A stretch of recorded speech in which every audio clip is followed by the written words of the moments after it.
Hi, welcome to Richard Kabili YouTube channel, and for today's tutorial, I will be teaching you on how to remove camera button and control center using iPhone X. But first, kindly subscribe to this channel and don't forget to hit the button and the bell to notify you for the new updates. And let's start. Using your iPhone X, from your home screen first, go to Settings. Then in the Settings, scroll down and find the control center, then tap. Then after that, in the control center, go to included controls and find the camera. And as you will see, there's a negative sign located on the side of the camera. Then all you have to do is just tap. Then click the remove. And your camera button is now removed in your included controls. And if you want to check it in the control center, just drag down the right side of your screen.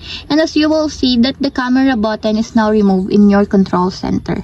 And that's it. We have successfully removed camera button in control center using iPhone X. If you have a question, you can comment down below. And don't forget to hit the subscribe button and the bell to notify you for the new updates.